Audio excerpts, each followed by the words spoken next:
Going on, guys? Thanks for tuning in to another episode of the Red Gold Standard Podcast. My name is Zach Hernandez, and as always, I am joined by my co-host Matt Llewellyn and our guy Mike Andrews of Nothing But Niners. Tonight, we are going to be previewing the 49ers Monday Night Football matchup versus the Minnesota Vikings. But before we do, I got to tell you guys to hit like, hit subscribe while you're here. And if you're tuning in on Twitter, head over to youtube.com/49ershive and join from there. Leave a comment, share your thoughts. We're not ignoring you on Twitter. We just can't see the comments. And we got a great show planned for you guys tonight, so you're not going to want to miss it. Now that we got all that out, Matt, how you doing? Man, I'm doing good. I had a good day today. Don't let the spit up on my left shoulder fool you guys. I was able to take my daughter to the zoo today. She got to see her uncle. We got to walk around all day, see some fun animals. It was a good time, and I'm glad to be talking about 49ers football. We get the whole spotlight to ourselves tomorrow night, so let's dive right into it, man. That's right. That's right. And chat, I'm going to ask a huge favor of you guys. I've recorded the second half of the Dolphins-Eagles game, so if you could please do your best not to spoil it in the chat. If you do, not the worst case, I'll try and avoid those comments, but just do me a solid. With that said, Mike, how you doing? I'm doing well. I'm really excited. Been waiting all week for this preview show, man. I like sitting down with you guys, man. I get to relax. I'm going to light the hookah in a couple of seconds, man. Hookah Mike is going to make an appearance, and it's going to be a very, very fun episode, man. That's right, man. You know, what sucks is the 49ers, anytime they lose, it's tough, right? But they just had to lose before a Monday Night Football game, so now we had to sit with this loss, you know, the taste in our mouth for 8 days. Like, it's very frustrating. But hopefully that inspires them to play well tomorrow night. The biggest news today, or with this weekend, I should say, was Deebo Samuel, who was questionable going into tomorrow night's game, comes out, what was it, early this morning, late last night, that he has a hairline fracture in his shoulder, and he will be sidelined for at least 2 games. That puts him out till at least after the bye week. We have the Vikings tomorrow night, Bengals next week, and then the bye week. Matt, I've seen people speculating online, right? Oh my God, this is at least 2 weeks. We're talking about, you know, a normal timeline for this injury is 4 to 6 weeks. And I saw you respond to that, but can you maybe respond to that here on the podcast? For Christian McCaffrey? No, Deebo Samuel. Deebo Samuel. See, because I'm seeing stuff about Christian McCaffrey too, which is like, because everybody wants him to rest or whatever. We got people out here speculating that he's going to get a hernia or whatever, talking about, you know, X, Y, Z. People, stop being Twitter doctors, okay? The 49ers are telling you what their thought process is. Just trust that process, okay? Yes, you can go on WebMD and be like, recovery time for a hairline fracture, recovery time for a minor oblique tear, related, whatever. You're just going to work yourselves up in a lather, dude. Unless you're a physician who's actually examined Christian McCaffrey or Deebo Samuel, you have no idea what you're talking about. Dr. David Chow from Pro Football Doc or whatever, he has no idea. He has, you know, he can guess or whatever. I, as a medical professional, can kind of guess, and it's a little bit of an educated guess, but we don't know. You know, I could sit here and tell you, oh, I think this, but it could be something completely different. I think working yourself up over what you don't know is a recipe to just stress yourself out. Okay, if the 49ers think that Christian McCaffrey can go without further injuring himself, then he's going to go. They're obviously holding Deebo Samuel. He's already been ruled out for the game. He's going to miss the next 2, go into the bye. That's 3 weeks of recovery time. We'll see what happens after that, but worrying yourself about it now does you no good other than to just stress yourself out. These injuries happen, you know, depending on, you know, and people look up the hairline fracture, whatever. It depends, right? A hairline fracture in the foot is going to be different than a hairline fracture to a particular thing in the shoulder. If it's a scapula, that's going to be different than a clavicle. You know what I mean? An acromion is going to be different than a humerus. It's all dependent on where it is, what type of load you're asking to put on that bone, the length of the fracture, all kinds of stuff. To me, it seems like it's probably not as bad. If they needed a CT to discover it in the first place, it's telling me that it's pretty small. Hairline fractures on an x-ray, if they're obvious and big, you can see. This obviously wasn't. They probably used contrast to even be able to see it. And the fact that they came out with it so late in the week tells me that they were hoping that this was just a thing that would start to resolve itself over the course of the week. And then when it didn't, they started to investigate further. I think that, it could be just the 2 games. It could be longer. It's going to be dependent upon the injury. But people who are out there, just worry warding and trying to create content over it, man, you guys got to stop, because it's just not worth it. Well, let me give a little pushback here. And again, I'm no doctor or anything at all, right? So we know Debo's going to miss, like they said, the next 2 games. Going to reevaluate after the bye week. But if it turns out that he's still not ready to go after the bye week and he might miss another week or 2, I think what the concern is why not put him on IR? Because once you do it later, now he's guaranteed to miss another 4 weeks, right? So, like, why not do it now? Now, is Debo just going to be one of those people that it's just going to be a healthy scratch week after week and they just won't put him on IR because as soon as he's ready, they're going to bring him back? Is that how you guys are interpreting this? I'm interpreting it as the expectation he's only going to miss 2 weeks. Yeah. That's my interpretation. Is that if it was you look at it in terms of percentages, if it was more likely than not that he was going to miss more than 2 games, then perhaps you look at an IR stint, because it would be 4 games and you can bring him back. The fact that they're going into the bye, he's going to miss 2 games, go into the bye. I feel like they feel it's a good shot that he's going to come back after that. Yeah. Otherwise, throw him on IR, because I believe the bye week counts towards IR. It does, yeah. No, I thought IR was games, not weeks. Oh, I thought it was weeks, but maybe I thought I'm it wrong. was weeks. I'll look it up. It's all right. I'll look it up. We'll get some clarity on that in a second. If IR is weeks rather than games, it would have made more sense to put him on IR than not. Right. Let me see what it says here, because I'm not 100% sure now. And while we're going over this, I'm just going to bring up this comment. Antonio McCoy says, wait, did his daughter got to see her uncle at the zoo? Who's her uncle, Abe? No, her uncle met us at the zoo. my wife's brother and his girlfriend met us at the zoo. Ian Sharp says it's games. Yeah, it says games here. Okay. Yeah, it says games here on the NFL site. Okay, so if it's games, then see, but to me, even games makes it more sense to put him on IR if you think he's going to miss longer than that. Agreed. Because it gives you the extra week that, yes, it doesn't count towards a game, but once that game does go, you're that much more certain that he will come back as soon as he can. So I don't know. I take it as they're not expecting him to miss longer than these 2 games and these 3 weeks. As soon as that's come, because I think Kyle was even asked, why not put him on IR? And he said, we considered it, but we didn't think it was necessary. So I just assume he'll be good to go come week 10 after the bye week. The other 2 big names, obviously, on the injury report after the Browns game last week is Trent Williams, who is doubtful with the ankle injury, I believe. And Christian McCaffrey, questionable. It was reported this morning that he has a slight tear in his oblique, which I was listening to Dr. Nirav Pandya. He's a friend of the show, great guy. And he was basically saying any strain is a slight tear. So it's just a matter of, which grade it is. And he's questionable going into tomorrow.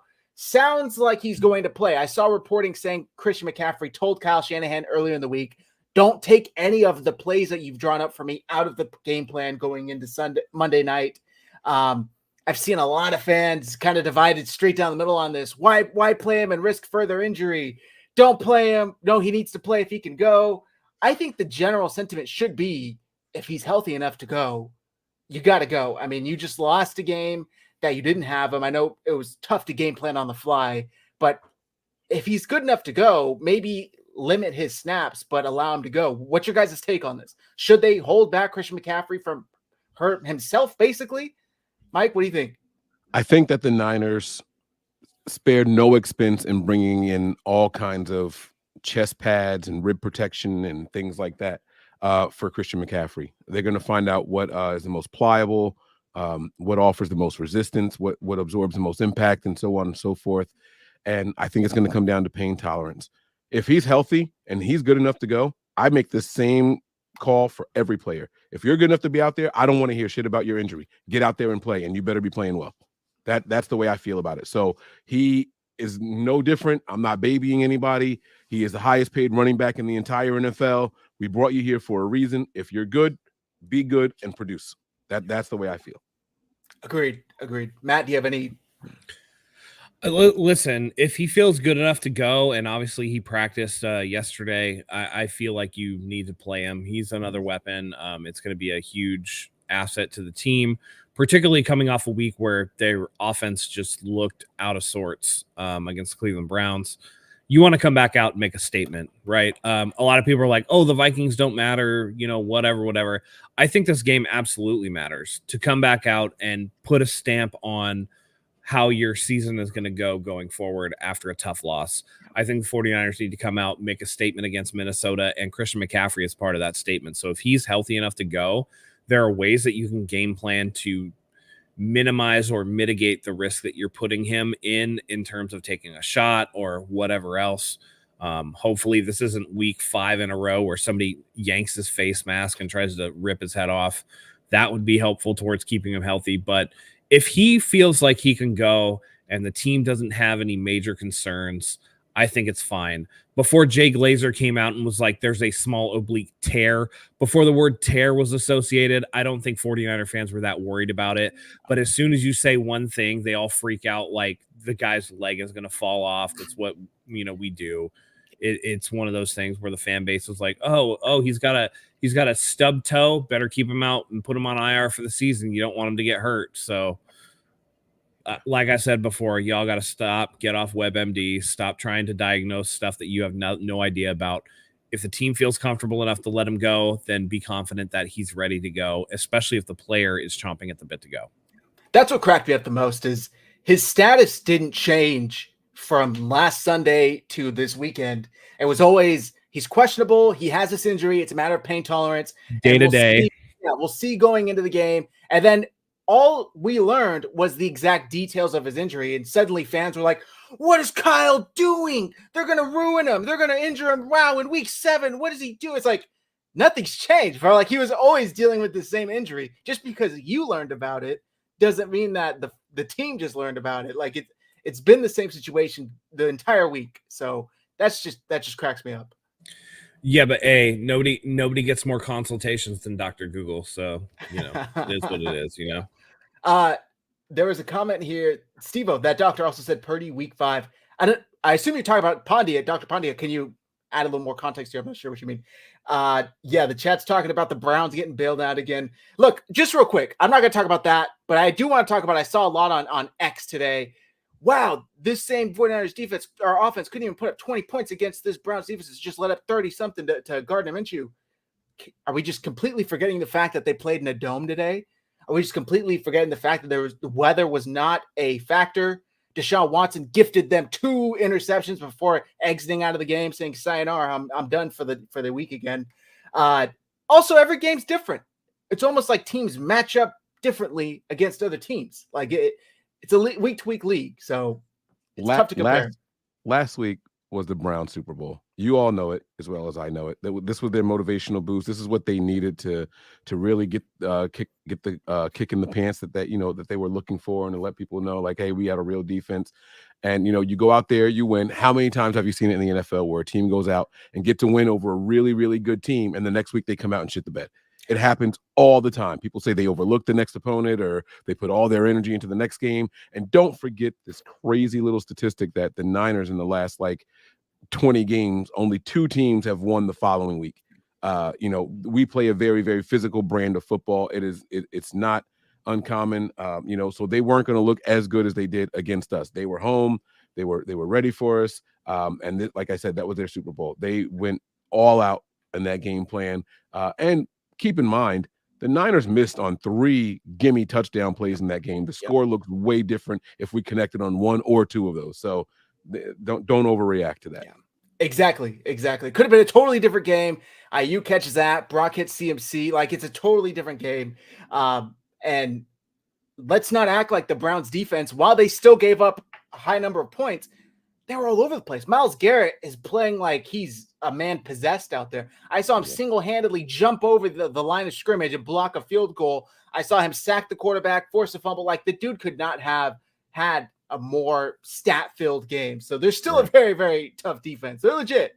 Just because he's not defensive player of the week if he's not defensive player of the week, that just means Nick Bosa went crazy tomorrow. Yeah. That's all that Right. means. There's no way he I doesn't win. watched so much of that game, and he was just everywhere. The fact that they a couple years ago they did the whole thing right, like you can't jump over the offensive line unless you clear the entire thing and don't touch anybody. That's exactly what he did today. That was so athletic for a 290-pound dude.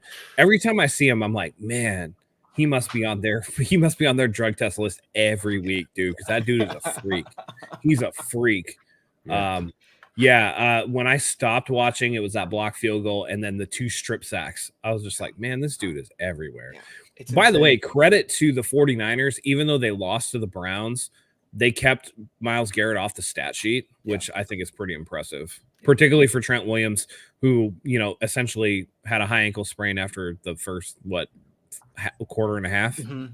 Yeah. So, well, that's another injury we need to discuss. He's supposed to be out, right? He's doubtful, but they're not expecting him to play per Jake Glazer. No, and I think that this is one of those in particular where if they were playing on natural grass, he'd probably play. But the fact is that they're in Minnesota on that turf. That's probably why he's not going to go. Is they don't want the turf monster to end up aggravating that injury when they can come back the next week and play him. Yeah, agreed. And he even said after last week, and it might have been a low ankle sprain, by the way. I said high ankle sprain, but that's just because you're right. It is. I have the image of usually with the E version, it's a high ankle sprain, and that's kind of how it was, but it looked like it was just regular ankle sprain. So don't come for me too hard, guys. Trent said after the game last week that I basically wouldn't have still stayed in and played, but I didn't want to throw Jalen Moore to the Wolves and had him face against Myles Garrett. So I don't think he finishes that game if it's not, 95 on the other side facing him. But sounds like Jalen Moore is going to have to go up tomorrow night in place of Trent Williams. By the way, we only have one more turf game after tomorrow. I think I saw it's Lumen Field in Seattle. So the Thanksgiving game in Seattle is the last turf game on the 49ers schedule. Obviously, whatever happens in the playoffs, hopefully the 49ers can control that. They don't have to play in turf, but we'll see. So Jalen Moore is going up tomorrow against the Vikings defensive line. Their lead sack producer is Danielle Hunter. Thank you, Hunter. I was going to say Everson, but that's a totally different person. That's a first name. How confident are you guys in Jalen Moore's ability? Okay, so before I get this out, I tweeted this earlier in the week. This is something I did not even think was hot takey and engagement farming. And I said, how confident are you in Kyle Shanahan's ability to game plan around not having all 3 of these injured players, Trent Williams, Deebo Samuel, Christian McCaffrey? Obviously, this was before what we knew about their injuries. They're all kind of day-to-day. And I said, it's one thing to just not have one of them, but to not have all 3, this would be Purdy's first game without Christian McCaffrey, add in Trent and Deebo on top of that. That's a lot. That's a lot to game plan around. For some reason, like half of the replies were like, what type of question is this? Like, apparently Kyle Shanahan's above even being questioned if he could game plan around missing 3 of his best players on offense. It blows my mind that we can't even ask these questions. I wasn't doubting him. I was just trying to gauge how confident people were in his ability to basically erase those, absences from the offensive lineup. Mike, I'll ask you the question, and please tell me if that's engagement farming, if that's hot takey. How confident are you in Kyle Shanahan's ability? Oh man, I am fairly confident in it. But I'm going to say this again. The Niners aren't a team that usually takes advantage of mismatches on the other side of the ball, right? When the opposing team has injuries. And we have seen before where we've been down 2 tackles, and we've seen both sides of it where 2 tackles come in and they play really well. And we're like, oh man, we're confident. I'll take you guys back to the week before the Chiefs game, right? Both tackles were out and they played fairly well. And then we went out there and Trent Williams came back. We used Christian McCaffrey. I believe Kittle or Deebo came back from injury, and I feel like it was a boat race. Like I felt like the Niners just got dog walked. Everyone's like, oh, it was a close game up to a certain point, whatever. We struggled that game. And so I think that I'm more confident when he knows the whole week who isn't playing. I'm more confident when he has the entire week. But when it's one of those things where you have Christian McCaffrey saying, hey, don't take my plays out the book, or Trent Williams is a game time decision, that's when I get a little shaky. That's when I get a little finicky. But if the guys get all the practice reps and then you put the other guys in, that's when I feel a little bit more nervous about it. That's when I'm like, oh, man, like, here we go. Like, they worked all week on this chemistry and the camaraderie, and now all of a sudden you're going to throw a little wrench in there. And I get it. They're the starters. It should be picking up where you left off, but it doesn't always work out that way. I think it's a fair question. I don't think it was hot takey or, trying to get engagement. Thank you. Okay, yeah, I didn't think so either, but apparently a lot of people did. Matt, if none of these three players can go, what does the offense look like, if any different to you? Well, I think I agree with Mike in that I feel more comfortable about Kyle Shanahan knowing or having an inkling about players playing or not playing. It was very clear to, I think, most people that have an eye for what Kyle Shanahan likes to do during the Browns game, that game was set up to be a big Deebo Samuel game. And when he went out, a lot of those plays went to Ray McCloud, and they just didn't work the same. It's the same thing against Dallas where it was a George Kittle game, right? Like a lot of the play calling was to get George Kittle in the offense up and working, and those things worked. I think that while I don't think it's fair for people to question your wondering of the situation, right, where you pose a question, hey, what does this look like without the three best players? I do think that Kyle Shanahan's a good enough coach to be like, okay, I'm probably not going to have Deebo Samuel. I might not have Christian McCaffrey. Trent Williams notwithstanding, I don't think Kyle Shanahan's really going to game plan around not having Trent Williams. I don't think that really enters his mind that much. I mean, maybe some of the run plays, but in terms of direction, but the actual play calling itself doesn't matter. The other two, it's just like, all right, maybe, this is a Brandon Ayuk, George Kittle game rather than what the other two would be. If I can't, work around that. Maybe this is we got to do more traditional stuff with somebody like Jordan Mason or Elijah Mitchell or something like that. Maybe this is a game where you get Kyle Juszczyk more involved because you don't have that traditional Christian McCaffrey running back. Those are things that could enter his mind in terms of what he's game planning for. But I still think that the 49ers can be really effective despite missing a couple of those guys. Just because when you think about it, Christian McCaffrey is a huge loss, obviously. Deebo Samuel, I hate to say it, maybe not a loss. There was a stat going around that... Oh, shit. Listen, he has not been producing the last 2 years, and he has been injured. And so while he is a very dynamic player, I don't think that Kyle is heavily game planning for him anyway. You dial up the 5 or 6 Deebo plays, and then everything else is just standard pass game stuff. The jet sweeps and those certain things are particular for Deebo, yes. But everything else is just receivers trying to get open. So I don't think that necessarily plays into it. I think you can adjust very quickly and be like, okay, rather than try to scheme Deebo Samuel open, I'm trying to scheme Brandon Ayuk open, or I'm trying to scheme George Kittle open. And you can use the pass game and the routes and stuff for that purpose. I think that that's kind of what we're going with. I think Christian McCaffrey would be a bigger loss if he didn't play, but it looks like he's going to. So it's a little bit of a moot point. But I think that Kyle is a good enough coach that he can coach around a certain amount of absences. So I'm not sure. Maybe this is the post you're referring to, Matt. It is. Sacco. It is. Yeah. Going over Deebo's stats in 2021, 1,405 receiving yards in 16 games, 1,770 total yards, 14 touchdowns, and then 2019 through 2020 and 2022 through 2023, 41 games, 2027 receiving yards, 2639 total yards, 14 touchdowns. It's classic contract year production. Yeah. Mm-hmm. Which is unfortunate because, man, that 2021 season really did look like, I don't want to say that level was sustainable, but that style of play, maybe not necessarily the running in the backfield. I thought that was only due to the injuries at the position. That's the only reason why it was necessary. But it was the come up season. It was, first of all, it was a contract year, right? Second of all, it was Jimmy Garoppolo is healthy, but he's still not a complete down the field threat. It was a season in which Elijah Mitchell as a rookie is coming on and having a decent season that takes the pressure off of Debo. They're like, are they going to use Elijah Mitchell in this way? And then Brandon Ayuk is on the come up. He's starting to establish himself, right, in, coming out of Kyle Shanahan's doghouse, particularly in the second half of the year, where you have a lot of other options. George Kittle at really the peak of his powers.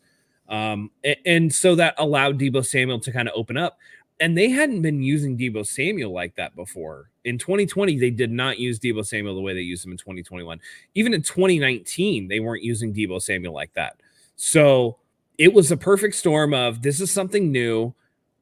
This is a team that has enough other pieces that even if they notice, oh, Deebo's getting more of these touches, there are still enough threats in the other areas where you have to kind of watch that. And then it was a contract year.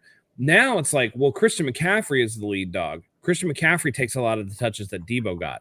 So some of that production is wiped off the map. Brandon Ayuk has proved himself to be a better pure wide receiver than Deebo Samuel is. And I don't even think that's arguable. He's a better route runner. He's a better overall wide receiver. He might not be as physical. He might not be as physical in terms of his yards after the catch and running through contact.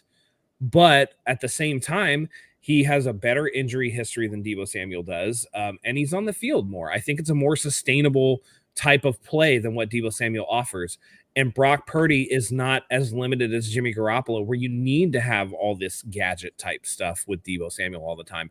I think a lot of different aspects are coming into it to diminish the role that Deebo has, but he's getting paid like an AJ Brown, like a DK Metcalf, like these guys, and he's not producing at that level. That stat that you threw up where it's like that one season is essentially equivalent or almost equivalent to the rest of the 41 games of his career. It's pretty eye-opening in my opinion. Yeah. And I think that, Mike, you asked that question earlier, would I trade Deebo for Devontae? Hell yeah, I would. In a heartbeat. And see, when I posted this question, right, first of all, I usually get 30, 40 votes one way or the other, right? And you guys can see there's 712 votes, and it's pretty evenly split. So I think this is amongst both fan bases. I don't think this is just a Niners thing, but I asked the question because one, I think the Raiders would benefit from it if they're going to proceed forward with Jimmy Garoppolo. Matt just talked about how limited he is. He needs someone closer to the line of scrimmage to make him comfortable, right? It would be a benefit for them. And then, like you said, Brock isn't as limited. Imagine what he would do to defenses and what he would open up for guys like Christian McCaffrey, or what he would open up for guys like Brandon Ayuk on the other side of him, right? Like, it would be a completely different look, but people, and vice versa, by the way, what Brandon Ayuk and Christian McCaffrey could do for Devontae Adams. Right. And so people think like it was like a knocker or something like that. I sincerely just wanted to know what the faithful thought. And some of the responses, they're like, dude, you're crazy. Why would they do that? That doesn't make any sense. And I'm like, I think it does make a lot of sense, honestly. And there's people who think, oh, well, the money isn't the same and all that stuff. Like, Deebo's still a top 7 in payment. Like, Deebo's contract is $23.5 million or almost 24. Devontae Adams is $28 million. It's not a big difference in the salaries. Like, it's not. I think it would help both teams out if we're being completely honest. But there's just certain guys on this team. I said it when Kittle got his contract extension. I don't think Kittle's ever going to be 1,000-yard receiver again, and he hasn't. It's not looking like he's gonna. I'm not going to say Deebo won't be 1,000-yard receiver again, but I mean, he might be 1,000 all-purpose yard type guy. But even the touches in the backfield are kind of obvious when they happen, so teams are prepared for it because of Christian McCaffrey and what he brings to the table. I just don't know what I don't know what people are expecting from Deebo going forward. It's just something that we have to keep an eye on and look at, because the 16 games, it's not likely to happen anymore. So there was I want to address this. Vernon Freeman says Kyle says he doesn't scheme plays from certain players. He just lets the game play out based on defensive alignment. He takes whatever they give. I'm sure he thinks that, but I'm going to call bull, because I think we saw last week it was a pretty clear example of this game was a heavy Deebo Samuel game plan day.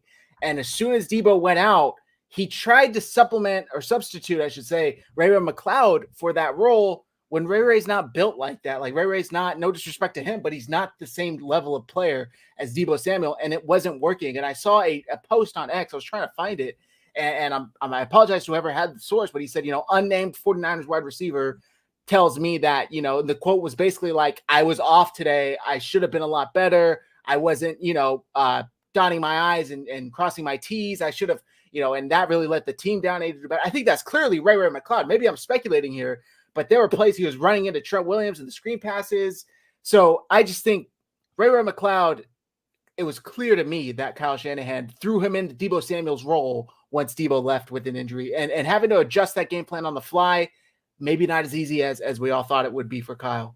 Yeah, I thought that was actually a missed opportunity to maybe use the physicality that Ronnie Bell brings to the table. Yeah. If you were looking for somebody to fill that role, I know that Ronnie Bell's a rookie and Kyle hates using rookies, but I think Ronnie Bell is clearly a much more physical player than what Ray McCloud is. I mean, Ray McCloud is Charmin. You know what I mean? So, Matt, you said something earlier. I'm glad you just mentioned that, where you said, Ayuk is a better, pure wide receiver. He may not be as physical as Deebo, etc.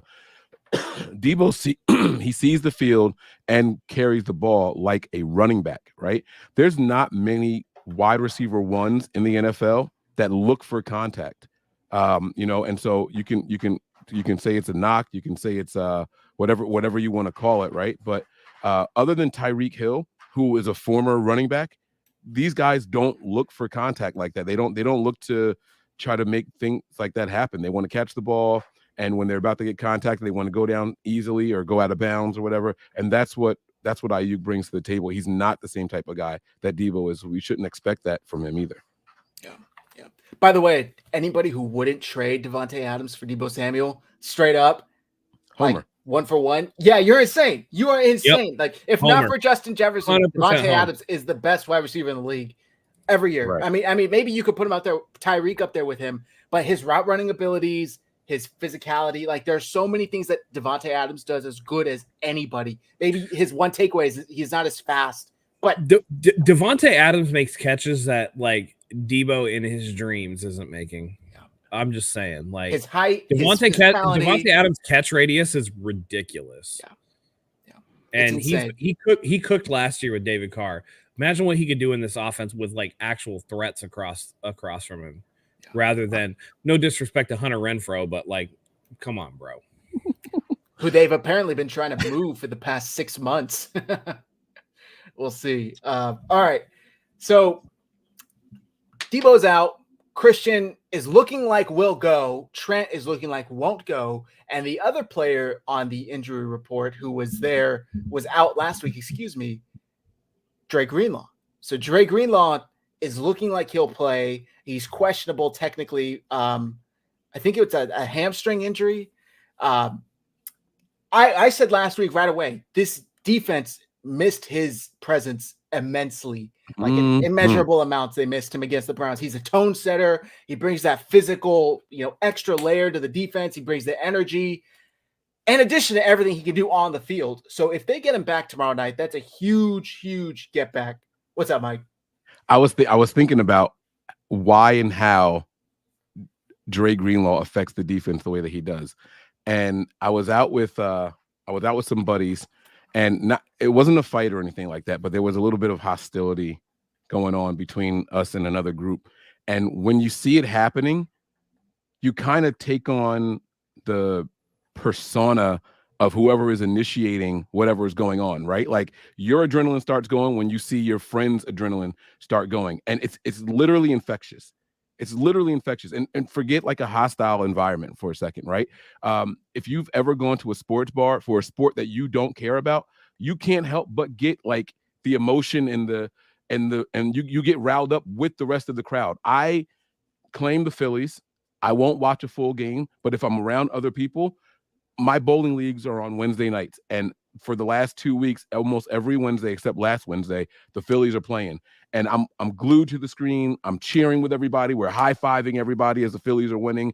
It's something that you naturally take on. So when Greenlaw is out there laying the wood, someone else like, all right, I got, yeah, let's go. They're high-fiving, they're slapping hands and everything. When Greenlaw slams somebody, someone else is like, all right, now I got to make a big hit too. It's not that you're consciously making that decision. It just infects everybody else. And that was missed so much last week. It's not even, you can't understate the importance of Greenlaw on this defense. No one else is bringing it the way that he does. And he's just wired that way.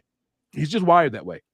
I can't forget that 1st and 10 podcast that they do on YouTube, watching him just sitting next to Fred Warner, like just the physicality. And he even said it, like there's a different, like Fred's like, I got to work for my strength. Like this guy just naturally has it. They call it country strong. And he's like, yeah, it's a thing. Like, you know, I just woke up like this, you know, and Fred's like, I got to work for the strength that I have. And so he naturally makes people step it up a level, and you can't understate the importance of that. And with him being back, you will see a difference. You will 100% see a difference in it. Yeah, agreed. It's going to be a huge get back. The Vikings, while they are missing, I believe, an offensive lineman, they still boast two of the highest grade offensive linemen in the NFL with Darisaw, and I'm forgetting the other offensive lineman's name. Matt, I'm going to toss it back to you. We saw Randy Gregory have a sack. We saw Nick Bosa. I'm not sure if he was credited for a full sack, half a sack, but he's starting to maybe get the engines going. How do you feel the defensive line will fare tomorrow versus Kirk Cousins in the offensive line? Honestly, with the style of play that Kirk Cousins have, I feel like this offensive line is going to do pretty well. You want to try to get the ball out quick against the 49ers defensive line, but I don't know that Minnesota has the horses to do that. Let's be real, guys. Justin Jefferson is on IR. He's not playing. And Adam Thielen is no longer there. He's in Carolina. So you have KJ Osborne and a bunch of scrubs. And you're going to have to work through that to try to beat this 49ers defense. And I just don't know that that's realistic. Madison, who replaced Dalvin Cook, not doing it. He's not it. Their run game is horrendous. At one point, I think it was week 4, where I saw a stat where the Vikings running backs had broken 0 tackles. Broken 0 tackles.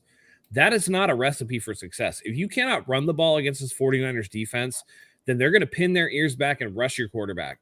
They're not worried about having to, stuff their gaps and get after the running back if you're not going to be able to run it down their throat. Kirk Cousins, not a mobile quarterback. They don't have to worry about them the same way that they were worried about PJ Walker in the Cleveland game, where PJ Walker can get outside and make some moves. Kirk Cousins is going to be a statue back there. I feel like the 49ers defense is going to get back on track, particularly the defensive line, and that defensive line is going to eat against Kirk Cousins all day. I mean, between the quarterback documentary we saw on Netflix to what we've seen so far this year, Kirk Cousins takes hits. He takes hits, and I think that he's going to take a lot of hits tomorrow. It's going to be pretty ugly, in my opinion. Yeah, agreed. He's way more of a statue than PJ Walker. I just think that hopefully we get a get-right game from Nick Bosa. We haven't really seen it, right? It reminds me of last season when Debo kind of held out, requested the trade, all the contract BS. He got it, and then he showed up, and it was like, all that for nothing. It's like, not to say Nick's not affected the games, but, bro, like, you're getting left behind. You're, for sure, you can kiss Defensive Player of the Year goodbye.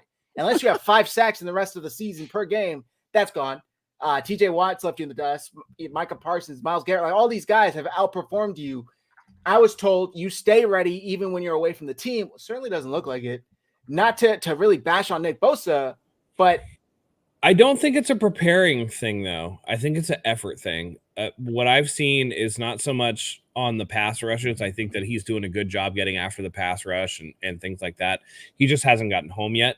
The problem that I see is that when a quarterback gets outside of the pocket or the play is away from Nick Bosa, he kind of like shuts it down.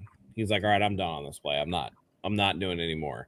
And I think that's a little bit of a change than we've seen before. In years past, I've seen him, okay, it's a screen pass away from him. Well, he's going to pursue. And I've seen him make tackles 20 yards down the field. This year, I'm not seeing that from him. And I don't know if that's because he got paid or if that's because he's not rounded into as good a football shape as he could be with no training camp. But I think it's less a talent thing. It's less that and more of an effort thing at this point in time with Nick Bosa. And I'd like to see it change. I just don't know how that's going to be going forward. Something is definitely different this year with Nick Bosa. The team, like I saw multiple times where it was 2nd and long, the offense would have a false start or something like that. He's not even on the field. He's missing entire series out there. There was a play. No, there was a series where we had them pinned like inside the 10. Nick Bosa wasn't even on the field. Like, why? Like, just someone out there make it make sense to me. Why wasn't he out on the field when they're in the shadow of their goal line? Like, that's safety area. Like, that's you got a chance to pin him back, and he's just not out there. And they took advantage of it because when they noticed he wasn't out there, they went, hurry up, no substitutions, keep his ass on the sideline. We can't let other teams dictate when our best defensive lineman is and is not on the field.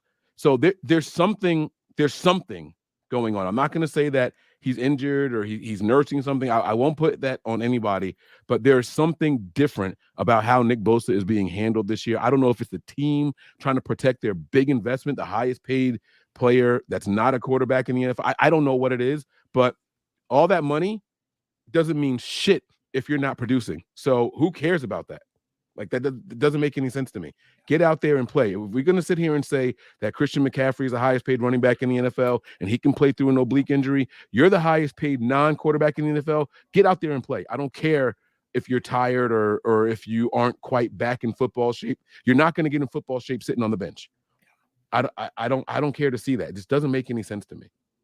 Yeah, I mean, there are times when the biggest player, the best player, just simply needs to take over a game. We've seen that with TJ Watt. I mean, he had a walk-off sack, forced fumble the other week, Myles Garrett today. Like, and that this year, I think he had a 3rd down sack a couple of weeks, either in the Browns game or in the Cowboys game. But other than that, we haven't seen him step up in these big moments. So the season's still young, right? Hopefully we need to see it.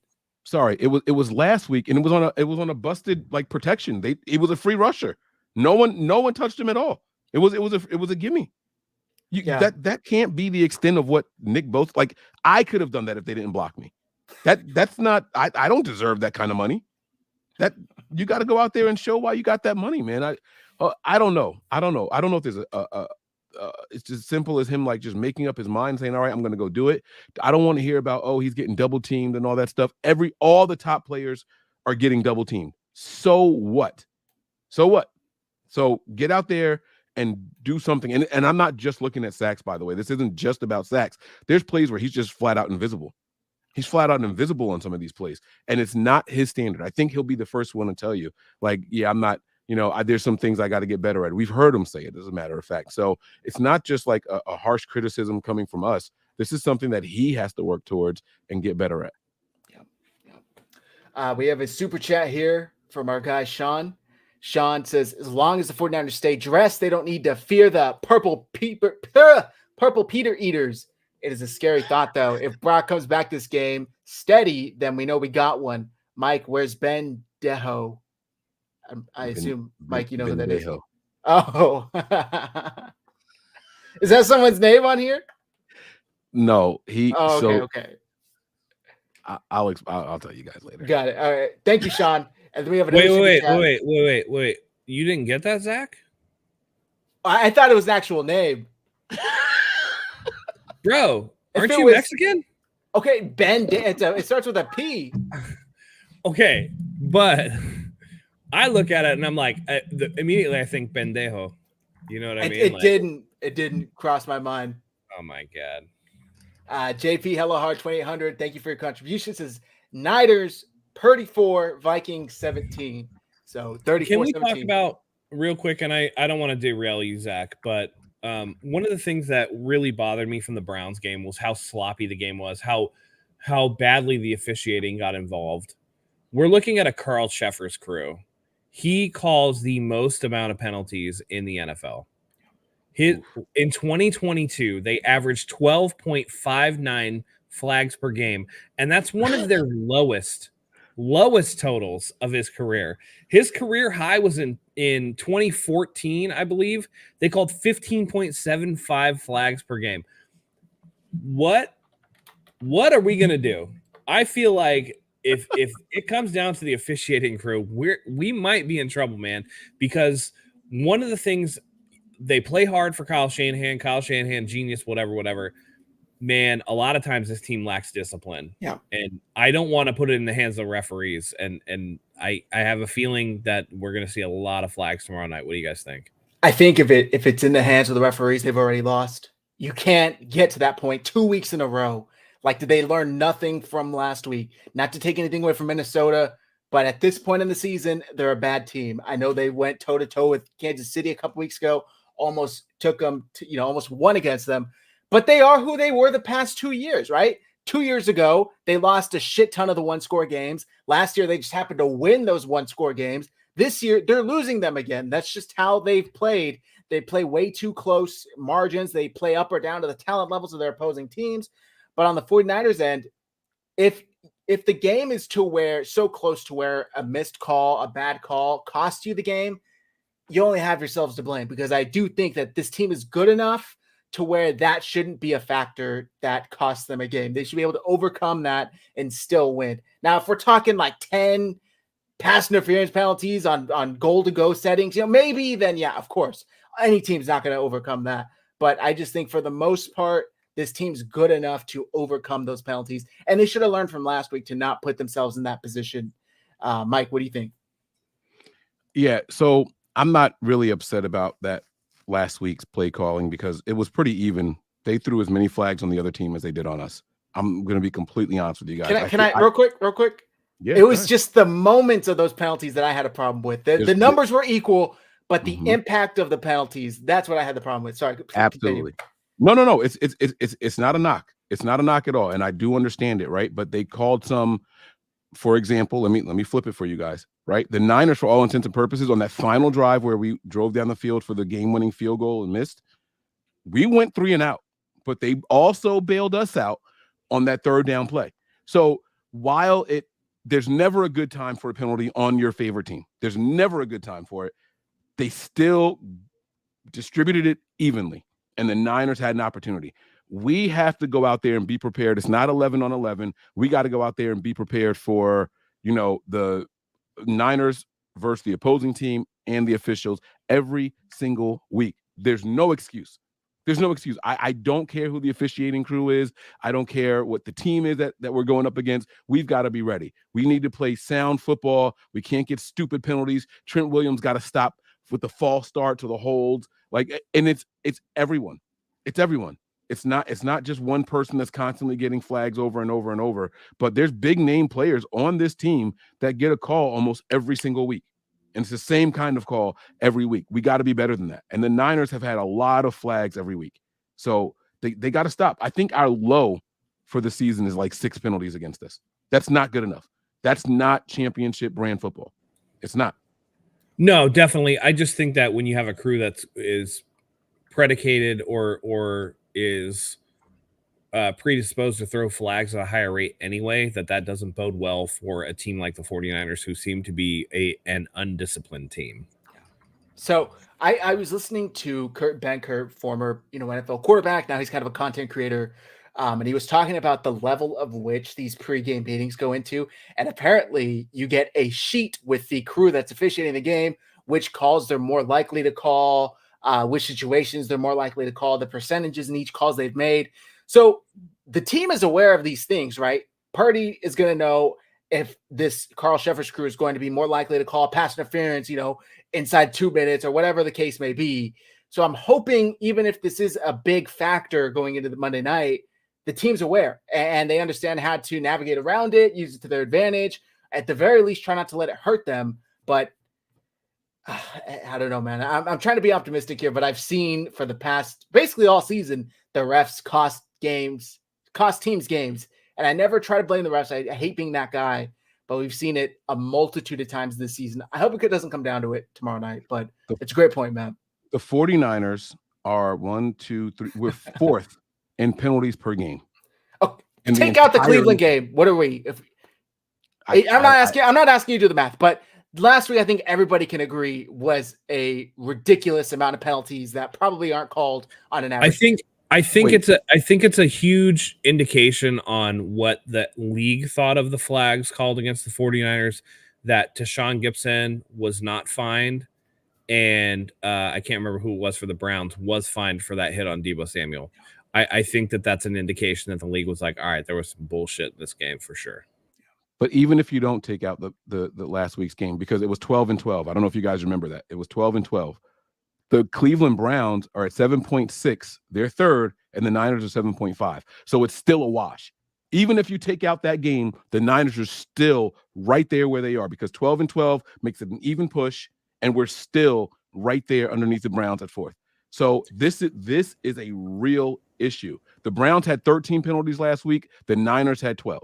So that point one. I get it, Mike. I get what you're saying. My problem is when we see penalties like we saw in that drive against Deshaun Gibson, which was a bullshit flag, and against Travarius Ward, which was a bullshit flag, and you got a crew that's known for throwing the most flags in the NFL, then the likelihood that you're going to get a bullshit flag goes up. That's my problem. That's what I'm worried about. And if you come in right off rip with a rep, and my speculation is that the reason why there was 25 flags thrown in the Browns 49ers was because of the pregame scuffle. If you come in as a reputation as an undisciplined team, you're not going to get those flags to go your way. And there's more chance for that bullshit to happen. And that's what I worry about with a crew like a Carl Cheffers crew. Yeah. But that's a great point, by the way. The pregame scuffle, the refs were on edge. The refs are going to be calling every single thing to try and prevent another scuffle happen during the game when there's, millions of people watching. It's tough, but that's probably what we saw happen. Not only that, but remember the 2 personal fouls on the opening drive for the 49ers right off rip. Yeah, and they're like, all right, this game is going to get out of control. We need to do everything we can. I worry about that. This is the fine you were talking about, Matt Barrows tweeted out. No penalty on the play, but Brown safety Juan Thornhill was fined $12,578 for unnecessary roughness, which was the hit that Deebo Samuel apparently suffered a hairline fracture in his shoulder. Nothing happened after the play, so everybody was like, where did it happen? What happened after? It was a pretty routine tackle. I think the fine was because he led with his helmet. So it wasn't penalized, though, but he still got fined. Did you guys see the tweet? I believe it was Matt Burrows also, that showed how much opposing teams have been fined for Christian McCaffrey alone. Just Christian McCaffrey. Yep. Over $85,000 this year in fines on one player. It is insane. That's a lot of money on one player on one team. That wasn't the whole team. That wasn't the entire NFL. That is a crazy number right there, man. Like there it is right there. So wouldn't you agree that maybe there's something to it that they're trying to injure this guy? No. At the very least, it makes you think, why is he getting so many people? Why are so many people willing to penalize and take fines to hurt him? It's like I said last week. I think it's a thing of like, coaches are going in there going like, hey, this is their moneymaker. Like, I don't think they're explicitly saying go after Christian McCaffrey. I think what they're being is like, hey, if you got opportunity, give them a little extra within the bounds of like whatever. But when you put that in a player's mind and you're going after somebody who's being aggressive, then, extra stuff is going to happen. And I think that there is something to what Mike said last week in that Christian McCaffrey's running style could potentially lead to maybe tugs on the face mask. My issue is when it's not just like an incidental grab of the mask, but when it's like, I'm grabbing you and I'm trying to rip you down by it. That is the little extra that I got a problem with, right? If you incidentally grab it and then you're like, oh crap, I got it, I'm gonna let it go. I felt it, I'm gonna let it go. That's one thing. But the dude's getting ripped down sideways by his face mask nearly every week. So that's where I have a problem. But I think they're just telling their guys, hey, Christian McCaffrey's the dude. Obviously, lay into him a little bit and see if you can try to, make him feel something, make him feel a little sore, make this a rough game for him. And that's how you're going to slow the 49ers down. I don't think it's Greg, what's-his-face situation. I forget the Greg Williams situation. Greg Williams, where he's kill the head and the snake will die. Right, where it's like Bounty Gate. I don't think it's a Bounty Gate situation. I just think it's like, hey, give him extra. Yeah. So this is the post Mike was referencing. Matt Barrows. These are all the fines just on Christian McCaffrey this season. Week 3, Jihad Ward of the Giants, face mask $8,000. Week 4, Ezekiel Turner of the Cardinals, face mask $10,000. Basically $11,000. Week 4, again, Jalen Thompson of the Cardinals, illegal hit, $18,000. Week 5, Dallas, Donovan Wilson for the face mask, another $11,000. Week 5, again, Wilson, unnecessary roughness, $16,000. Week 5, so you got 3 fines drawn against him for Week 5. Jaron Curse for taunting, $10,000. And then in addition to that, Brown Zadarius Smith was fined basically another $11,000 for his face mask penalty on the opening drive last week. It's a shit ton. I don't think I've ever seen something like this since I've been, watching NFL, which is basically my whole life. But it's nonstop. It seems like it's a guarantee if Christian McCaffrey is running the ball, he's going to get his face mask yanked. So I don't know, something to keep an eye on for sure. All right, gentlemen, let's start getting into our predictions. And if you guys have predictions or questions in the chat, please toss them at us. The biggest thing will be 1, overcoming injuries, and 2, something I want to talk to you guys before we get to predictions, how Purdy will respond. This is Brock Purdy's first loss as a starting quarterback in the NFL. His first loss. I know people are going to be like, he lost the Eagles game. The game that he started and finished. Come on. He shouldn't have that count against him. He played all of 5 plays and got his elbow torn and a 6th play. So Brock Purdy's first loss in his career in the NFL. How he responds will be huge. He's going up against a Vikings defense that likes to blitz a lot. They don't have maybe the best stats, but they're a blitz-heavy team. Mike, how do you feel about Brock Purdy going into tomorrow night? I am very intrigued to see how he will respond. I'm not worried. So let me be clear. I'm not worried. I'm not concerned, but I am going to be watching him under a bigger microscope than what I normally would. Or I guess a stronger microscope is what I should say, right?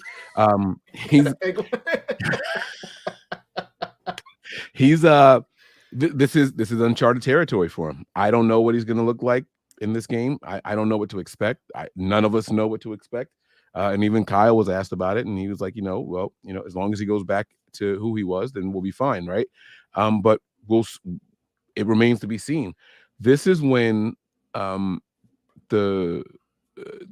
this is when someone starts to earn their reputation. Bad games happen to all quarterbacks. We went through it. I believe it was on here. I pulled up some bad games from Tom Brady and Peyton Manning and things like that, right? Like, guys have bad games. I am very, very interested to see how he answers and how he responds. Not overly concerned. I think that the game plan will be to promote confidence in the young quarterback. I think that they're going to give him a lot of easy looks. I think that knowing a team blitzes a lot means a lot of quick throws, a lot of things that are going to happen in rhythm. There's not going to be a lot of drop back 5 steps and read the field and diagnose and then make your throw. I think it's going to be 3 steps, boom, ball is coming out. If it is a 5-step drop, it's going to be a 1 read type of thing. If that read's not there, then you know where the check down is, and that's it.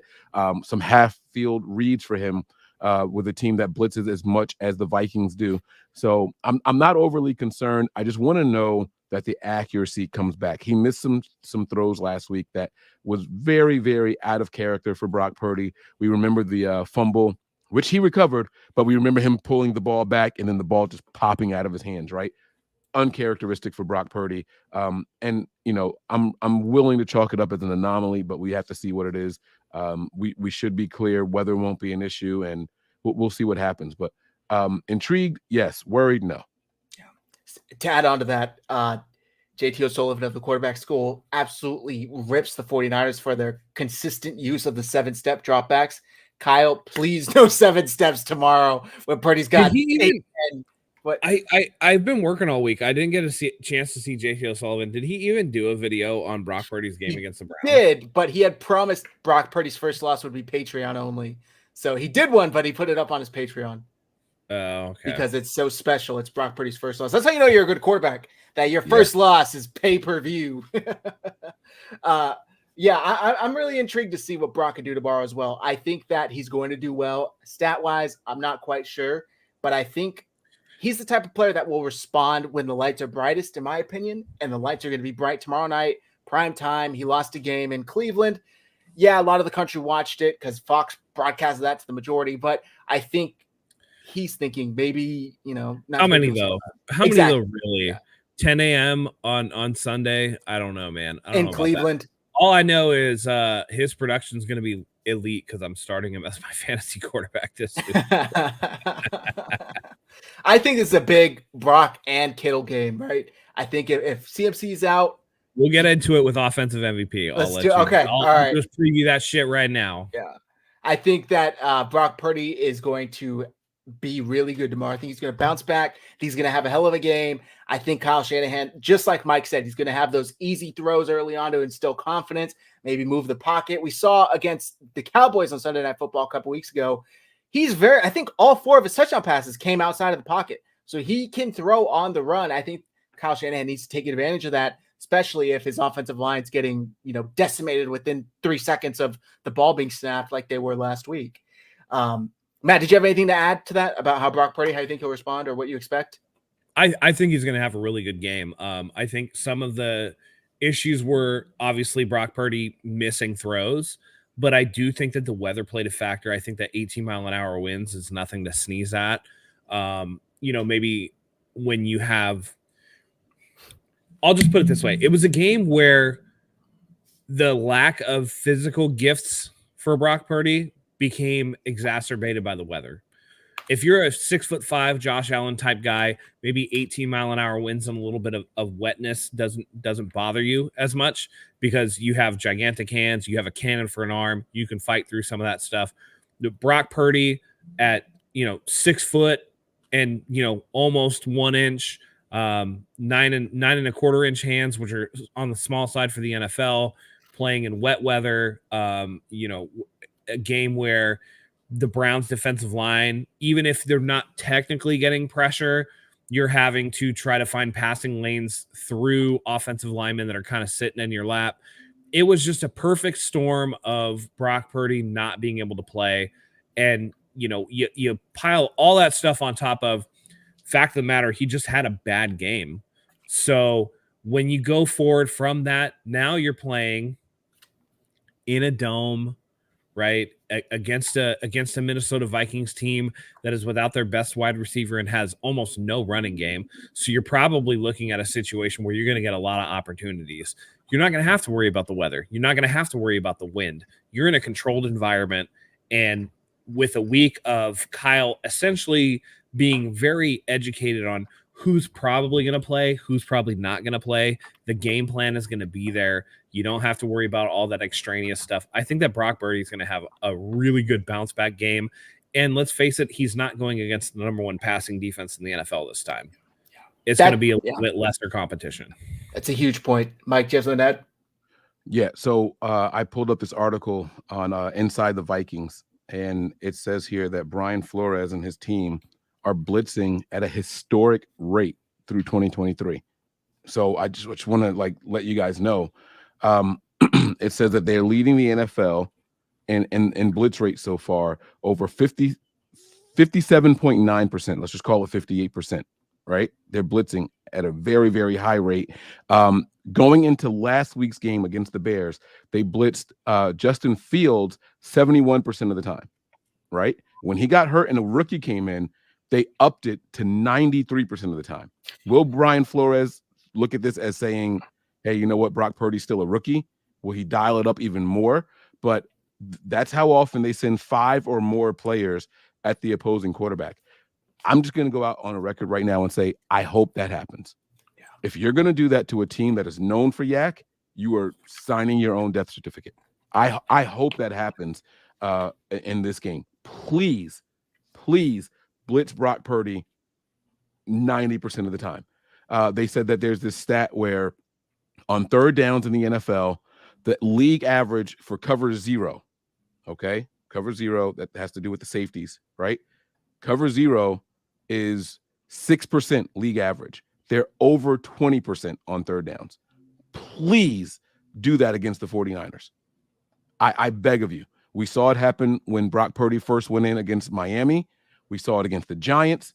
I want to see it again, and we will have a very, very good game. The Niners will dog walk the Vikings tomorrow night if that's what they do.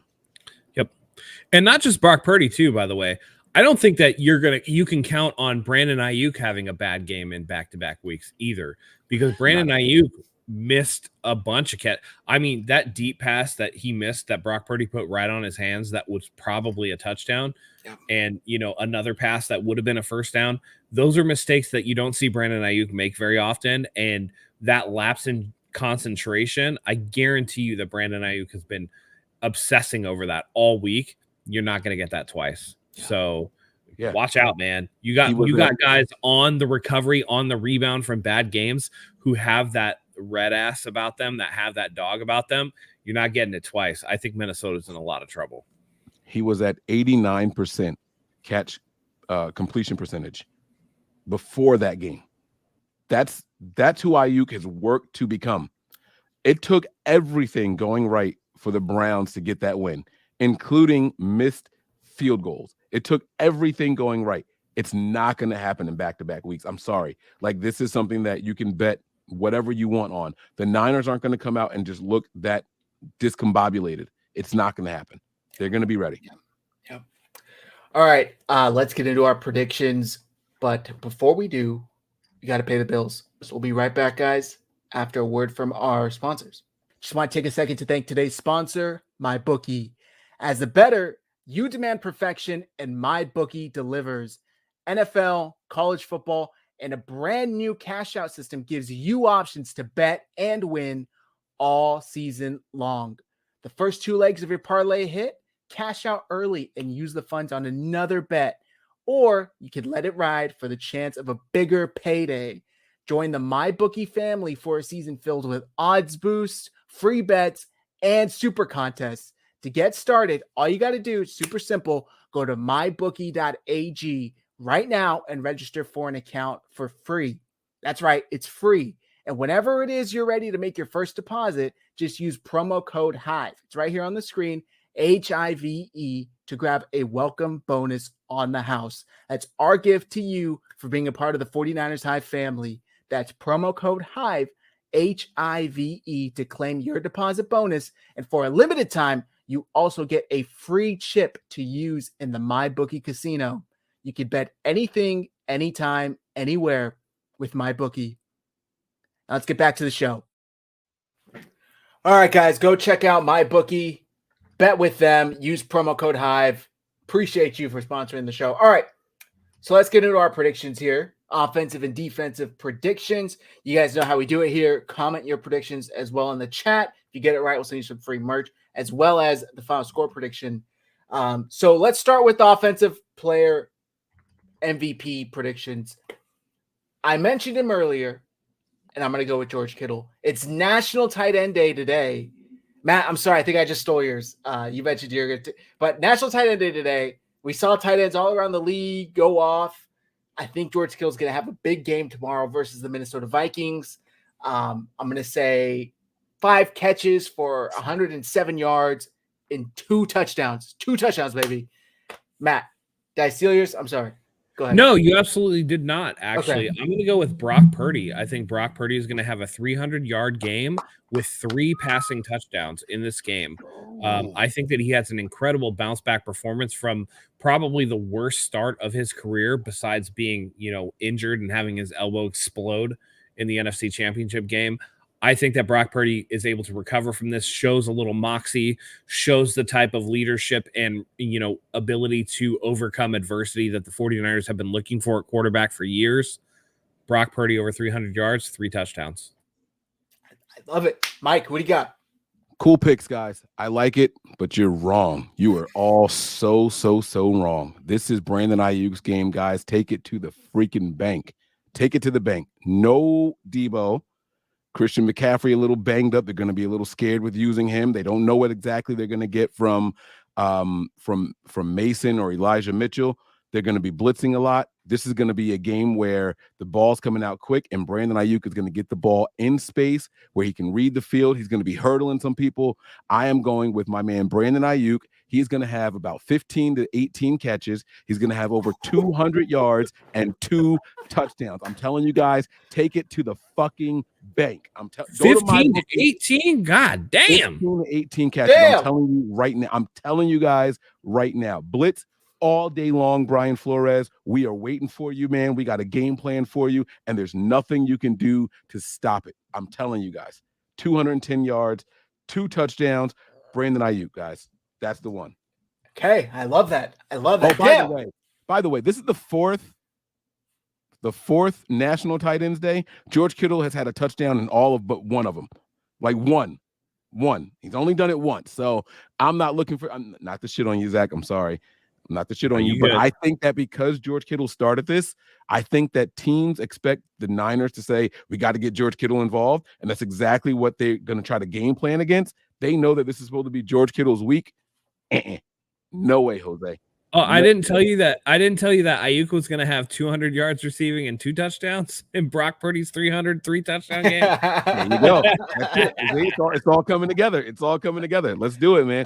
I'm feeling it, man. I'm telling you guys, not because I need him to go off for that number in the biggest fantasy football game, fantasy football league that I'm involved in either, but I'm telling you, I sincerely feel this. I'm excited about it, and I can't wait to watch this game with everybody. This is going to be a good one. Before we do defensive MVP predictions, who do you guys think finishes with more rushing yards tomorrow, Mason or Mitchell? Mason. On similar number of carries?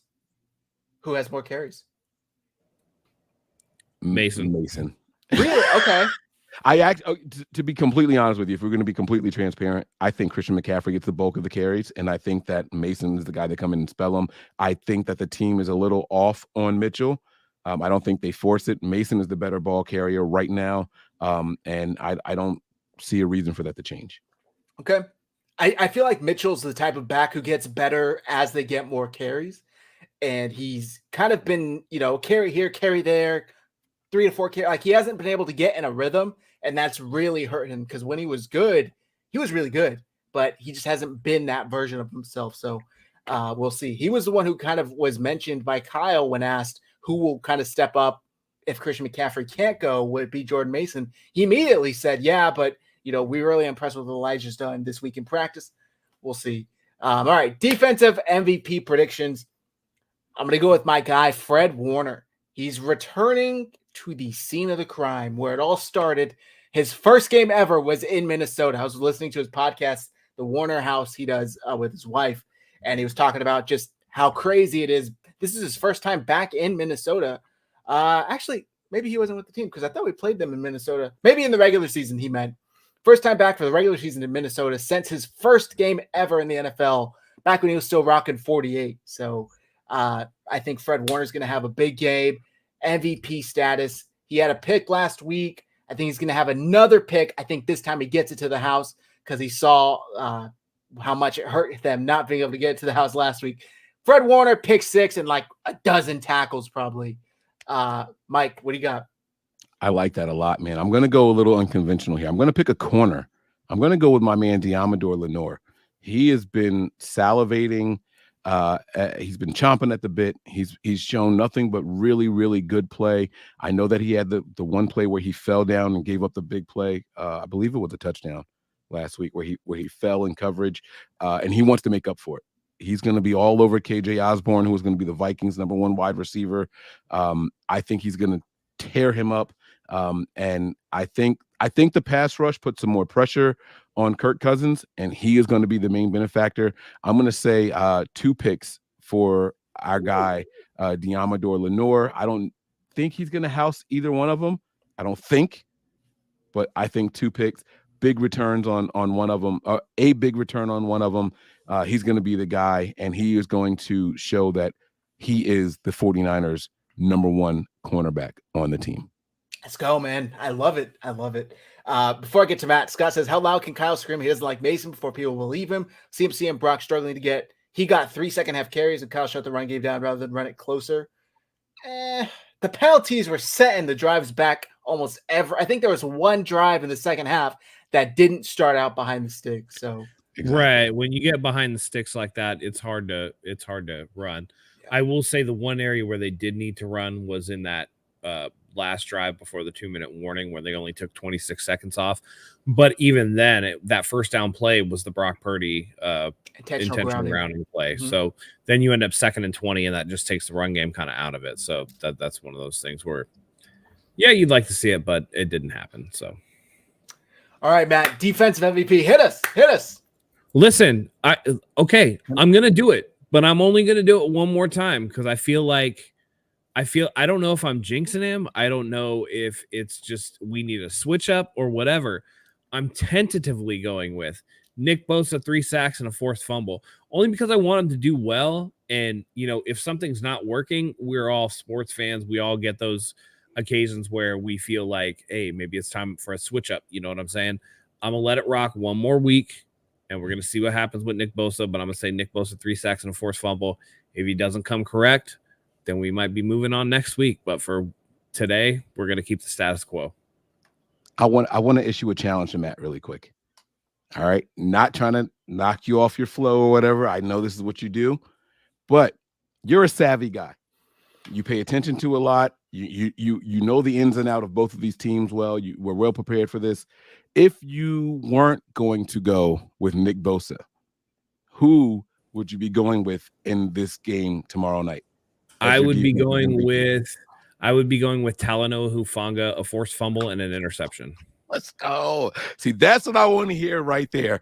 Can we start doing that? Can we start getting like the little caveat from Matt if it's not Nick Bosa? Hey, yeah, if it's not Nick Bosa, it's going to be Talanoa Hufanga. I feel like he does a good job of being in opportune places to make plays on the ball, and I feel like that for as much as Kyle Shanahan loves Kirk Cousins, he should be able to scheme for Kirk Cousins, and Talanoa Hufanga is going to take advantage of some of Kirk Cousins' tendencies, particularly without his elite wide receiver Justin Jefferson on the field.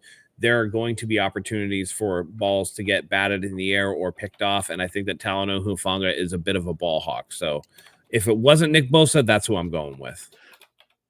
All right. I like it. There's a comment here from Big Papa at 11:20. I don't know if you guys can see that. So I have a little quick comment. I'm not going to take up a lot of time, right? But PFF has admitted that certain players, like individual players, make them change their grading system, right? We heard that after Trent Williams broke the system 2 years ago and had a perfect rating, and they were like, we got to redo it and revamp it and all that stuff.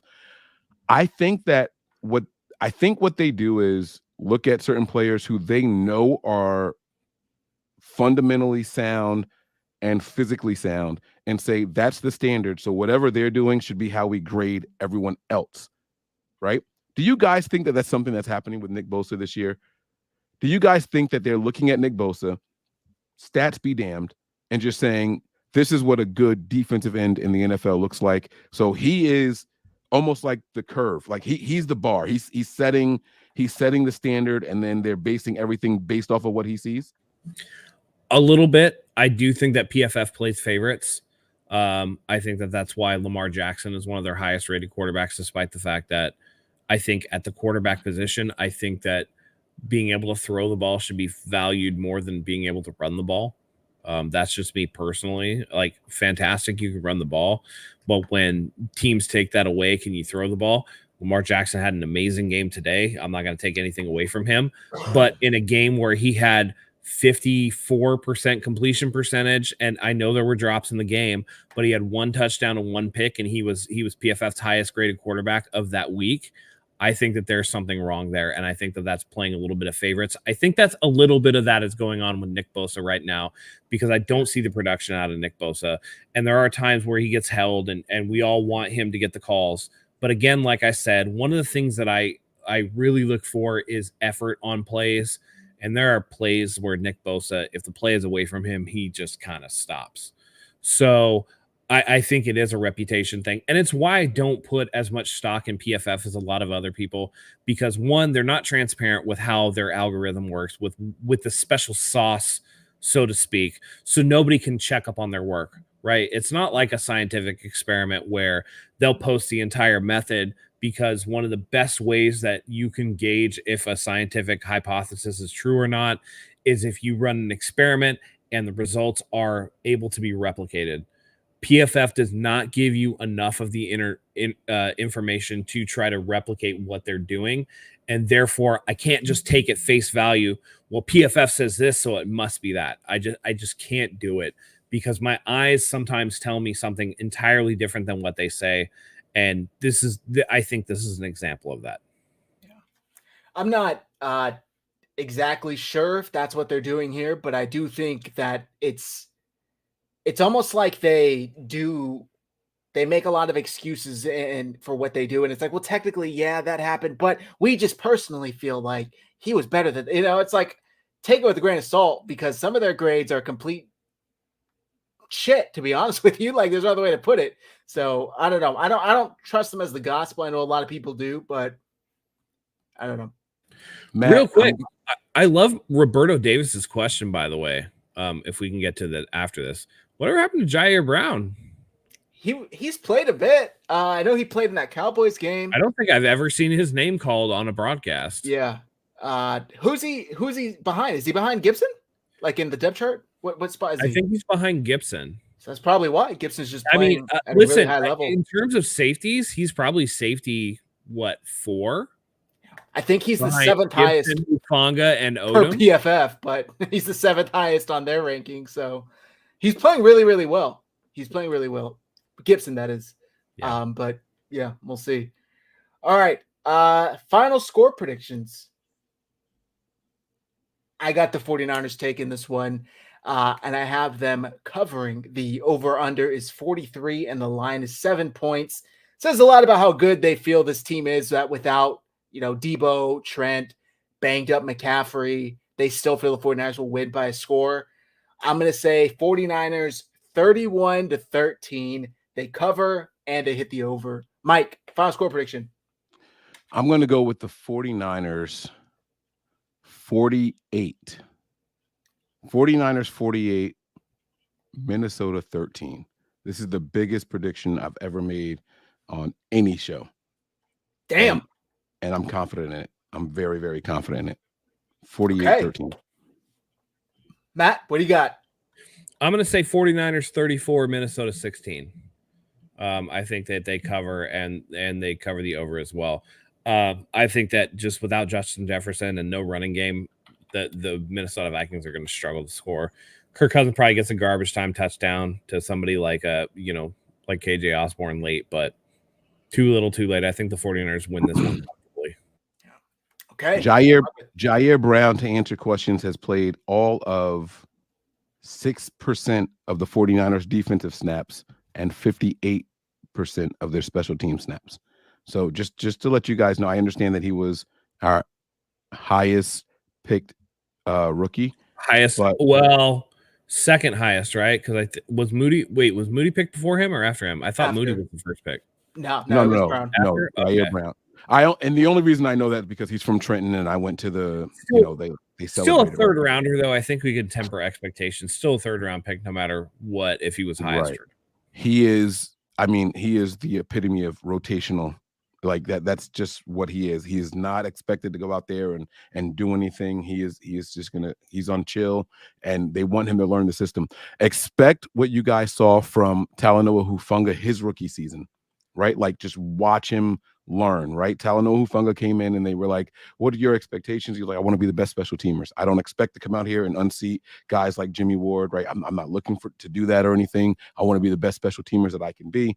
That's exactly what Jair Brown is doing. He's holding football clinics out here in the local area where I am, teaching tackling fundamentals and things like that, and working on his special teams ability so that way he can maintain and hold his status as a 49ers player. And then there are some comments in here. I don't know if you guys are in a rush to get out of here or not. If so, I won't say anything, but you guys let me know. I do have one more thing. They're talking about Danny Gray. And about 3 days ago, NY to the Bay posted in our group chat, what happened to Danny Gray? And I'm not going to lie to you guys, not trying to throw shots. I swear on everything, I forgot he was on this team. I'm talking about Ronnie Bell before him. I'm talking about Ray McLeod before him. Does he have a future on this team, in your guys' opinions? Is he still on IR? Is he on the active roster? I thought he was still on IR. He's still on IR. So he broke something right before in the preseason. His wrist. He had he had an SC joint sprain. Got it. In his shoulder. I want to say he does have a future with this team, but it's looking bleak, man. Ronnie Bell has done more this season than Gray has done his entire time with the 49ers. But I think that's a product of what Ronnie Bell does well versus what Danny Gray does well. Yeah. Danny Gray on a team like Miami works a lot better than he does in San Francisco. Yeah. Because Miami's going to try to push the ball down the field. Danny Gray is a very limited route runner. He's not very good at, in his route tree. And a guy like Ronnie Bell is a more physical wide receiver. Definitely not as fast, but a better route runner, a better possession type receiver. I just don't see Danny Gray fitting in with this team because he doesn't do enough of the things to get playing time, right? Like there are specialty things that you can run Danny Gray for, right? Shot plays, maybe deep posts, fly routes, whatever. But he's not a guy that you can use on an every down basis. And when you can't use him every down, you start looking at, okay, well, what situation are we going to use him in? Here? No. Here? No. And then all of a sudden he's getting 3 to 7 snaps a game, and that's not really going to be utilizing him in the way that maybe fans want him to be utilized or that is effective at helping the team. I just don't see what he does.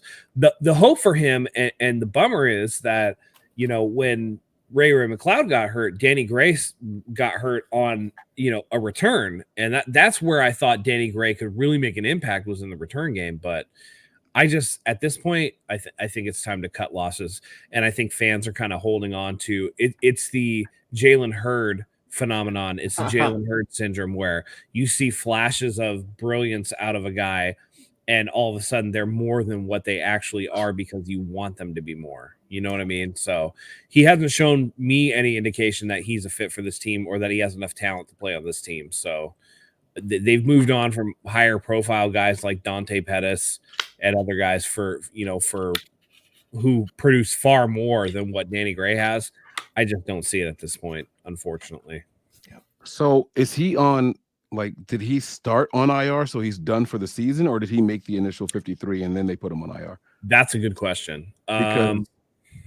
Oh, wait, I got it right here. 49ers expect Danny Gray to miss the regular season.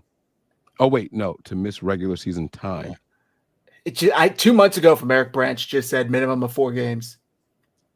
Oh, so he's eligible to return once healthy then. Yeah. Mm-hmm. So he must have made the 53 and then okay.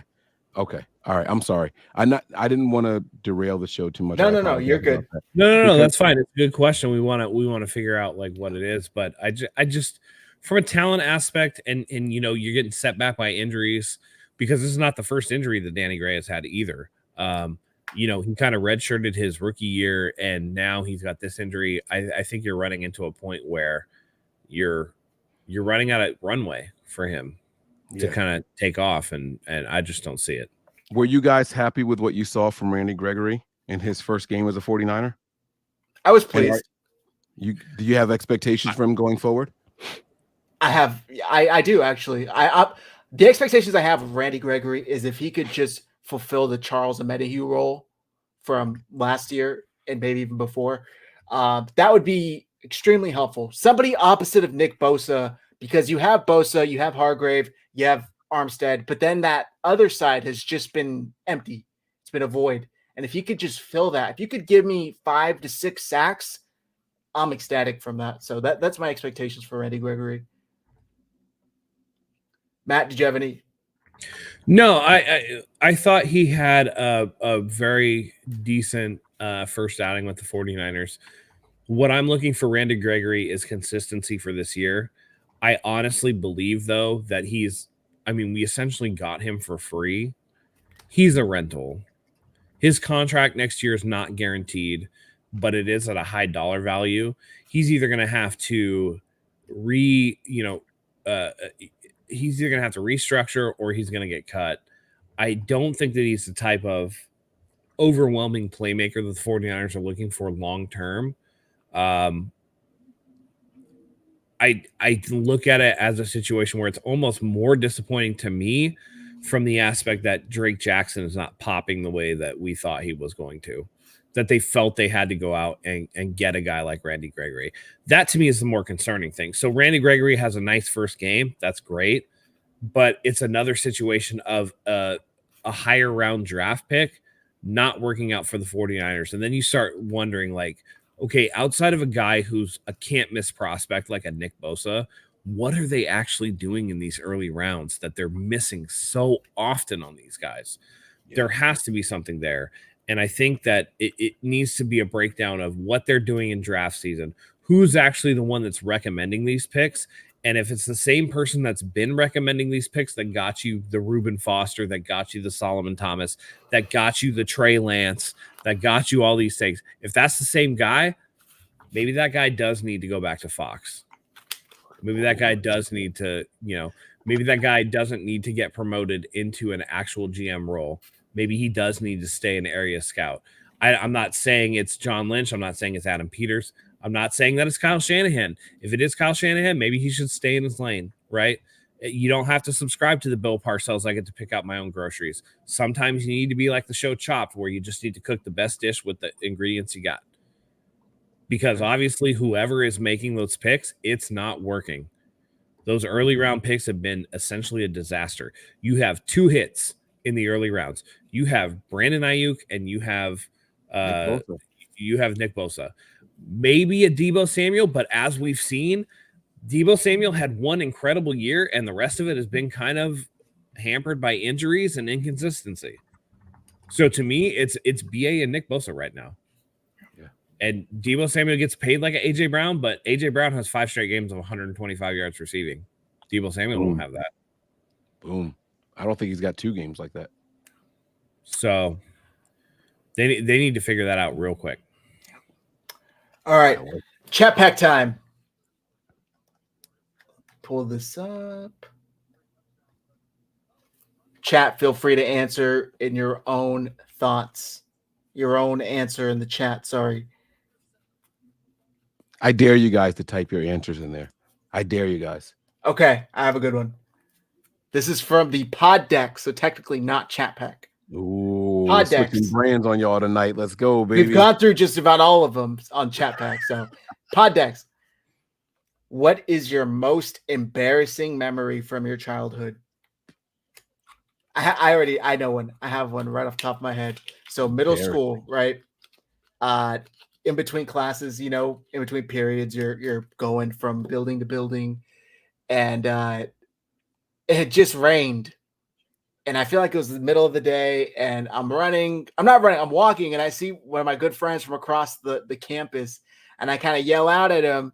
He doesn't respond, so I yell out again. He doesn't respond, and I don't know why I was trying to get to him in person, but I'm like, well, let me just cut through this little grass area and get to him. So I cut through the grass, not knowing it was drenched and full of mud. My first step, I immediately slip. Eat shit. And because I just yelled twice, like as loud as I could, everybody had already looked at me. I'm full of mud, like shoulder to ankle. My entire left side is just full of mud. And I just got up and I just walked away. I think I went to like the office and like called my mom. It was like 6th grade or something. Luckily, she was cool about it. She just came and brought me a change of clothes. But damn, was I embarrassed. I was, red cheeks and everything, trying to get the hell out of there. Just full of mud. So that's the one that comes to mind for me. Nice. All right, I got one. This is 3rd grade. I'm with a group of friends. We're on a field trip to the Exploratorium in San Francisco. It's on the Embarcadero. We're taking our lunch break, right? We're in like a grassy area. We're all sitting together, and there's this girl that I like. It's like my first childhood crush. I'll never forget. Her name was Heather Perez. I'll never forget it as long as I live. Shout out to Heather. I finally get the gumption to try to talk to her. And as I am talking to her, a seagull shits all over me. And I am horrified. And to a third grader, seagull shit. I mean, you might as well just toss me in the ocean. I was covered. It was done.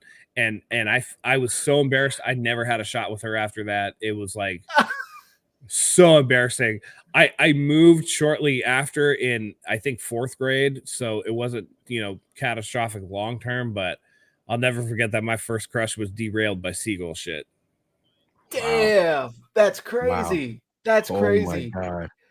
Wow. When I was in like 2nd or 3rd grade, sorry, real quick, I had like this girl, she reminds me of this, and I like waited after class. I had class with her to ask her out to be my girlfriend, as a normal 6 or 7-year-old does. And I had written on a note. So I stop her after class. I give her the note. She looks up at me and says, "Thank you," gives me the note back and runs out. The next day, she requests to be transferred to a different class.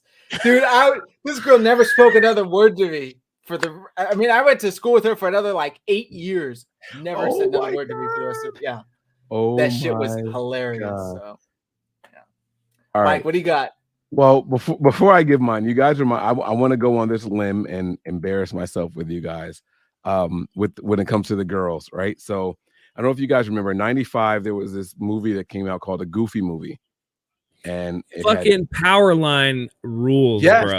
Yes. Don't even mess around, man. So do you remember the song Stand Out? I got myself in Notion in one. Yeah. I know okay. So I had this huge crush on this girl. And I was in 8th grade. I'm too old for this shit, right? I was in 8th grade. I wrote the lyrics out to ask a girl to be my girlfriend, and I gave it to her on the bus. And she laughed in my face so hard in front of her. Look at what he wrote. Look at what this kid did. I was like, okay, that is it. I am done. Amanda Frost, fuck you. I can't believe you did that. That was her name.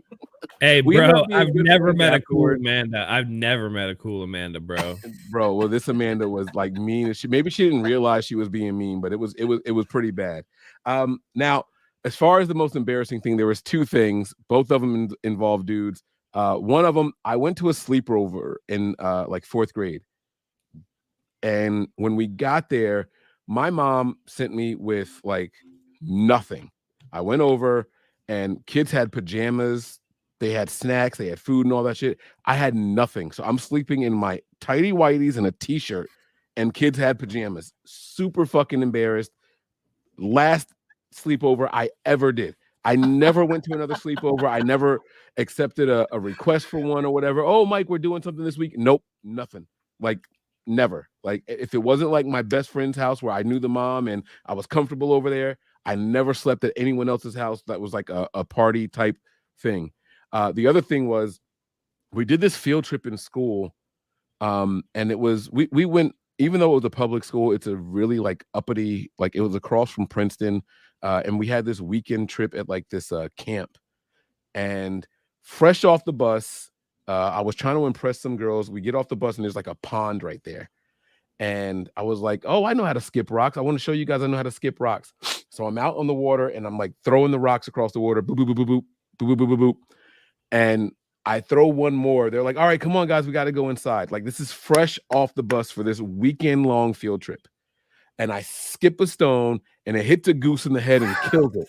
But what happens is when the stone hit the goose in the head, the goose like stuck its head in the water. The wings were flapping and it drowned. So I killed a goose and all 3 buses were just staring at me. The counselor came running out like, who did it? What are you guys doing? I got in so much trouble. They took me directly to the office. They called my mom and they were talking about sending me home and everything. To this day, I don't remember if they actually sent me home or not. It was that bad though. Like I couldn't make eye contact with anybody. I killed a bird and I thought I was going to go to jail the way they made me feel for skipping rocks on this pond. And it was the worst shit that ever happened to me because the whole school, the counselors, the adults that I didn't know, everybody was just staring at me like, who the hell is this bad black kid? And by the way, like the school district that I lived in, it had to be 4% black kids. Like, so I just looked like him, like the badass black kid out here killing animals fresh off the bus. And I was just trying to skip rocks. There's no way you can explain it. Like, I was just skipping rocks. I wasn't like, if I was trying to kill a goose out in the water with a rock, like I couldn't throw it hard enough or accurately enough. That wasn't the thought process. I fucked that goose up and he drowned himself. Like when I hit him in his head, he stuck his head straight underwater. The wings were flapping and he wouldn't fucking fly. It was the most terrible thing I had ever seen in my entire life. I've never fucked with a goose since then. That's insane. I got one more embarrassing one. Let's go. One time I was, hanging out. It was a pool party or whatever. This was after I'd had a couple. I feel like it's after I had a couple surgeries, so I was starting to get a little heavier. I fucking jumped on a diving board and that shit broke.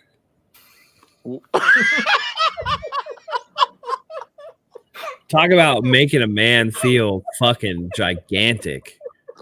God damn. So embarrassing, dude. And everybody's trying to be like cool about it, but we all know. You break a fucking diving board, you're the fat kid. Like we all fucking know, man. Oh my God. I've only ever seen that shit in videos before. I didn't even know that was real. That's crazy. How big was it? It wasn't one of those like huge bouncy ones. It was one of those like real short, almost like 3 foot ones. You know the ones I'm talking about, right? The ones that are made out of like fiberglass and they're like right on the end of the pool. They don't really bounce. Man, that shit broke and I was mortified, dude. All right. I got an honorable mention. This will be quick, I promise you guys. I know you guys got to go. To this day, this is why I don't poop in public places.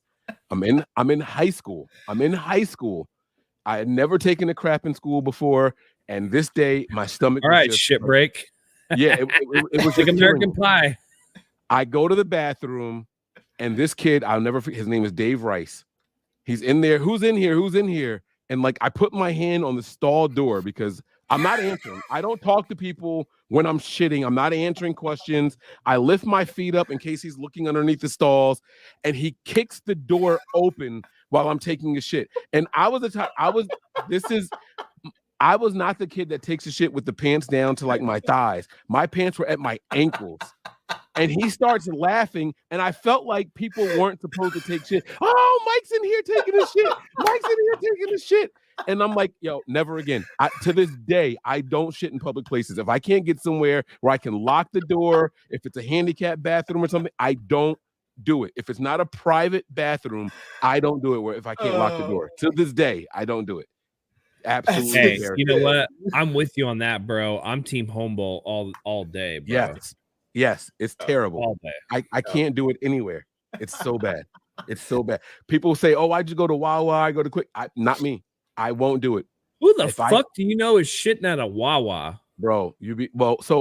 My line of work, I have 17 drivers that report to me, so they're on the road all day long. So those guys will go to a gas station or a Wawa or something like that. Like if I can't get into a hotel with a private bathroom or a movie theater, I'm not going. I will say shout out to truck stops though, because some of those nice truck stops, like the Loves or whatever.